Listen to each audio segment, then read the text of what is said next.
Hello friends, welcome to our YouTube channel तैयारी beginners की। इस वीडियो के माध्यम से important current affairs with static GK की विस्तृत जानकारी प्राप्त होगी। तो वीडियो पूरा देखिएगा, चैनल को फॉलो भी कीजिएगा। एंड आज है 5 सितंबर 2020, तो आज है टीचर्स डे। तो सभी को टीचर्स डे की हार्दिक शुभकामनाएं। ओके, फर्स्ट क्वेश्चन है, विपो ग्लोबल इनोवेशन इंडेक्स रैंकिंग 2020 में भारत किस स्थान पर है? तो भारत जो है 48 या 48वें स्थान पर है।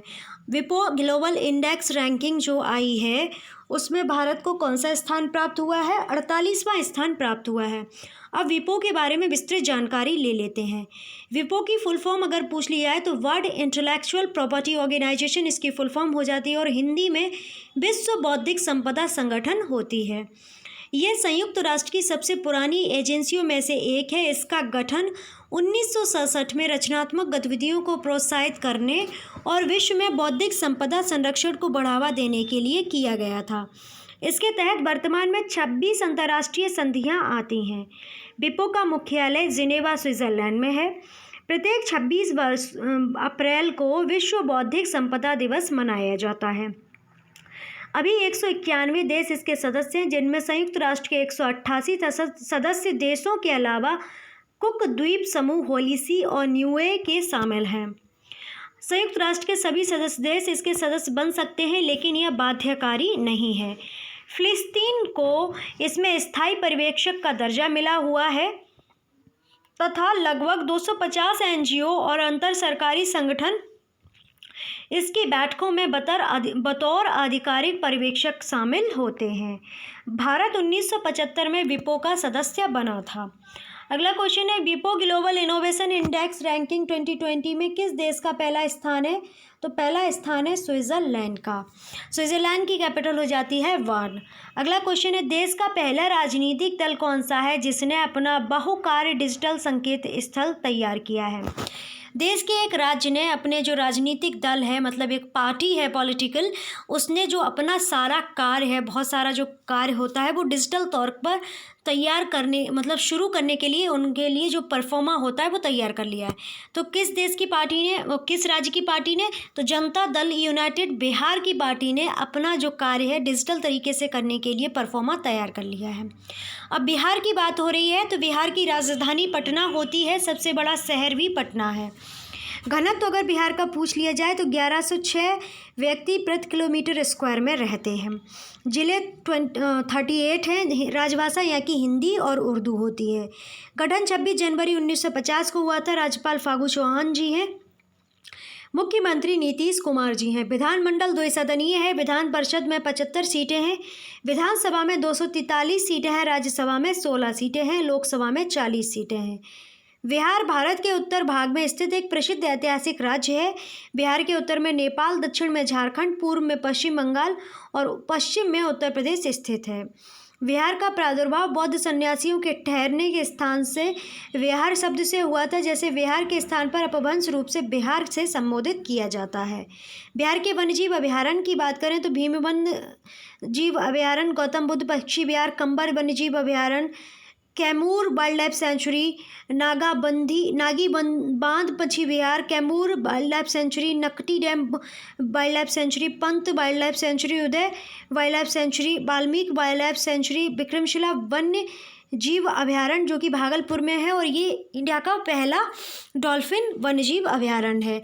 वरेला सेम अली पक्षी वन्यजीव अभयारण्य, कुशरेश्वर स्थान पक्षी वन्यजीव अभयारण्य। और बांध के नाम पूछ ले जाएँ तो अजन बांध जो अजन नदी पर है, बधुआ बांध बधुआ नदी पर है, वारनार बांध जमुई नदी पर है, भास्कुंड बांध बांसकुंड नदी पर है, बिलाशी बांध बिलाशी नदी पर है, चंदन बांध चंदन नदी पर, दुर्गावती बांध दुर्गावती नदी पर है। अगला क्वेश्चन है, भारतीय रेलवे मंडल के पहले मुख्य कार्यकारी अधिकारी कौन बने हैं? तो भारतीय रेलवे मंडल के मुख्य कार्यकारी अधिकारी जो हैं वीके यादव बने हैं, मतलब कि विनोद कुमार यादव जी बने हैं। अगला क्वेश्चन है, वह व्यक्ति कौन है जो भारतीय वास्तुविद संस्था द्वारा वर्ष 2020 के लिए बाबूराम म्यात्रे गोल्ड मेडल जीतने वाले मलयाली व्यक्ति बने हैं? तो बाबूराम म्यात्रे गोल्ड मेडल किसने जीता है? तो एस गोपा कुमार जी ने, और ये एक मलयाली व्यक्ति हैं। अगला क्वेश्चन है, केरल स्थित दक्षिण भारतीय बैंक के नए प्रबंध निदेशक और मुख्य कार्यकारी अधिकारी कौन बने हैं? तो वो बने हैं मुरली रामाकृष्णन। अब केरल की बात हो रही है तो राजधानी होती है तिरुवनंतपुरम। सबसे बड़ा शहर जो है तिरुवनंतपुरम है, इसे पहले त्रिवेंद्रम के नाम से जाना जाता है। जिले यहाँ पर 14 है, राजभाषा मलयालम है। गठन 1 नवंबर 1956 को हुआ था। राज्यपाल जो हैं आरिफ मोहम्मद खान जी हैं और मुख्यमंत्री पिनाराई विजयन जी हैं। विधानमंडल यहाँ की एक सदनीय है। विधानसभा में 140 सीटें हैं, राज्यसभा में 9 सीटें हैं, लोकसभा में 20 सीटें हैं। अगला क्वेश्चन है, पंजाब एवं सिंध बैंक के नए प्रबंध निदेशक और मुख्य कार्यकारी अधिकारी के रूप में किसे नियुक्त किया गया है? तो एस कृष्णन को नियुक्त किया गया है। अब पंजाब एवं सिंध बैंक की बात करें तो इसकी स्थापना 1908 में हुई थी। मुख्यालय नई दिल्ली में है। देवेंद्र पाल सिंह मुख्य प्रबंध निदेशक हैं। प्रवीण कुमार आनंद जो हैं कार्यपाल निदेशक हैं। तो ये याद रखिएगा। अगला क्वेश्चन है, पहला अफ्रीकी नागरिक कौन है जिसने 2019 से 20 में UEFA वुमेन्स चैंपियन लीग में जीतने के बाद महिला की चैंपियंस लीग का गोल्डन बूट का खिताब है वो जीत लिया है? तो ये जो है इमोईदजी ओगियावेखिवा है। ओके। अगला क्वेश्चन है, केंद्रीय तिब्बत प्रशासन ने धर्मशाला में लोकतंत्र दिवस की 60वीं या 60th वर्षगांठ मनाई है। तो ये 2 सितंबर को मनाई गई है केंद्रीय तिब्बत प्रशासन के द्वारा। अब हिमाचल प्रदेश की बात करें तो हिमाचल प्रदेश की कैपिटल क्या होती है? शिमला, और सेकंड कैपिटल होती है धर्मशाला। हिमाचल प्रदेश में जयराम ठाकुर जो हैं यहाँ पर CM हैं और राज्यपाल बंडारू दत्तात्रेय हैं। तो ये याद रखिएगा। अगला क्वेश्चन है, किस राज्य सरकार ने राज्य में पर्यावरण को संरक्षित करने और बनाए रखने के लिए ग्रीनरी सेवियर्स के रूप में आम लोगों को शामिल करने के लिए आई रखवाली ऐप को प्रस्तुत किया है? तो क्वेश्चन साधारण शब्दों में ऐसे भी पूछा जा सकता है कि आई रखवाली ऐप प्रस्तुत करने वाला राज्य कौन सा है? तो वो है पंजाब। अब इसका उद्देश्य क्या है? राज्य में पर्यावरण को संरक्षित करने और बनाए रखने के लिए ग्रीनरी सेवियर्स के रूप में आम लोगों को शामिल करना। अगला क्वेश्चन है, अब मतलब पंजाब आया है तो पंजाब की राजधानी होती है चंडीगढ़। सबसे बड़ा शहर जो है लुधियाना है। राजकीय पक्षी नीलकंठ है। राजकीय पशु कृष्णसार हैं। जिले यहाँ पर 22 हैं। राजभाषा पंजाबी है। गठन 1 नवंबर 1966 को हुआ। राज्यपाल विजेंद्र पाल सिंह बदनौर हैं। मुख्यमंत्री अमरिंदर सिंह हैं। विधानमंडल एक सदनीय है। विधानसभा में 117 सीटें हैं, राज्यसभा में 7 सीटें हैं और लोकसभा में 13 सीटें हैं।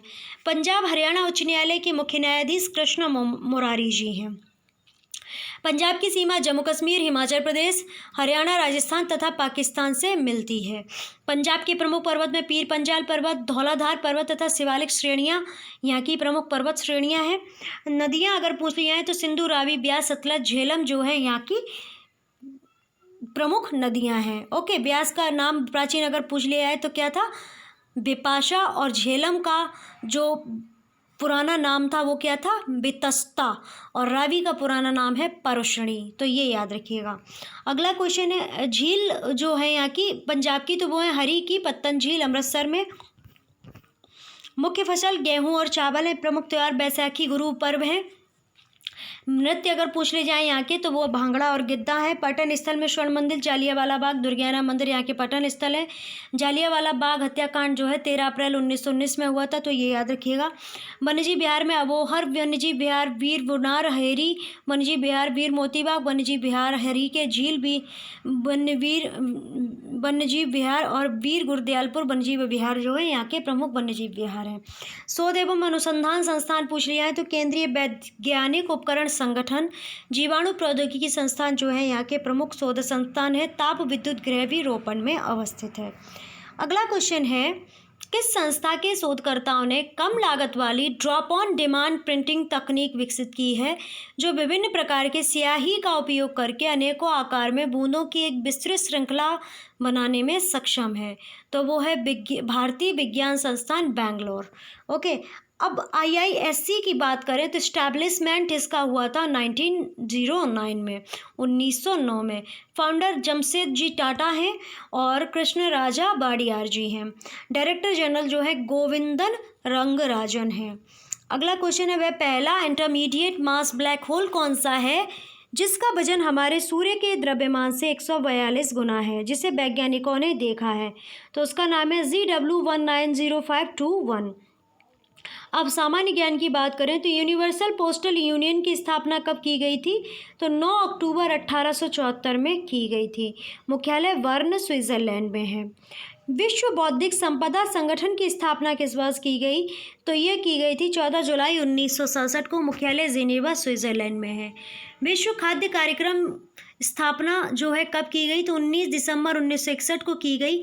और मुख्यालय अगर पूछा जाए तो रोम इटली में है। Okay, food and agricultural organization का हेडक्वार्टर भी रोम और इटली में है। और 19 दिसंबर को गोवा लिबरेशन डे भी मनाते हैं, क्योंकि 19 दिसंबर 1961 को ही गोवा को पुर्तगालियों से मुक्ति मिली थी। पहला व्यक्ति पुर्तगाली जो था वास्को डी गामा 1498 में समुद्री मार्ग से भारत आया था। तो ये सारी क्वेश्चन याद रखिएगा। अगला क्वेश्चन है पुर्तगाल का नाम आया तो पुर्तगाल की कैपिटल होती है लिस्बन और करेंसी होती है यूरो। अगला क्वेश्चन है विश्व मौसम विज्ञान संगठन की स्थापना कब हुई? तो 23 मार्च 1950 को हुई थी। मुख्यालय जिनेवा स्विट्जरलैंड में है। अगला क्वेश्चन है विश्व पर्यटन संगठन की स्थापना कब हुई? तो 1 नवंबर 1974 को ही। मुख्यालय मैड्रिड स्पेन में है। तो ये था हमारा आज का करंट अफेयर्स का बहुत ही महत्वपूर्ण वीडियो। आशा करते हैं आपको अच्छा लगा होगा, सीखने को भी बहुत कुछ मिला होगा, कुछ नहीं तो कुछ तो मिले ही होगा, बहुत कुछ नहीं तो ओके। तो सीखने को मिला है तो लाइक कीजिएगा, कमेंट ज़्यादा से ज़्यादा कीजिएगा, शेयर कीजिएगा वीडियो को। इतना फ्रूटफुल वीडियो आपके लिए बनाता है तो शेयर भी कीजिएगा और सब्सक्राइब जरूर कर लीजिएगा बिना भूले हुए, और बेल आइकन को प्रेस कर लीजिएगा। ओके, एंड टेलीग्राम ग्रुप को ज्वाइन कर लीजिएगा, जिससे क्या होगा कि आपको वहाँ से क्लास की PDF मिल जाएगी। आप नोट्स भी बना सकते हो, रिवीजन के तौर पर भी रख सकते हो। और ऑडियो सुनने के लिए आप हमारे खबरी प्लेटफॉर्म को ज्वाइन कीजिएगा, उसका लिंक भी आपको डिस्क्रिप्शन में मिल जाएगा वीडियो के, वहाँ से आप ज्वाइन कर सकते हैं। Facebook, Instagram, Twitter and share chat से भी आप हमसे जुड़ सकते हैं, उनका लिंक भी आपको वीडियो के डिस्क्रिप्शन में मिल जाएगा। ओके, और खुश रहिए, स्वस्थ रहिए, मस्त रहिए, अपने परिवार का अपना ख्याल रखिएगा और बिना मतलब घर से बाहर मत निकलिएगा, घर पर रहिए, स्वस्थ रहिए, मस्त रहिए, अपने परिवारजनों का ख्याल रखिएगा और कभी भी नकारात्मक मत सोचिएगा, सकारात्मक रहिएगा, हमेशा बी पॉजिटिव रहिएगा और हासिल कर लेंगे मुकाम अपना, ऐसा हमेशा सोचते रहिएगा, तभी चैन से बैठेंगे। ओके, तो आप सभी का बहुत सारा धन्यवाद वीडियो वॉच करने के लिए। Don't forget subscribe and share and like. Thank you.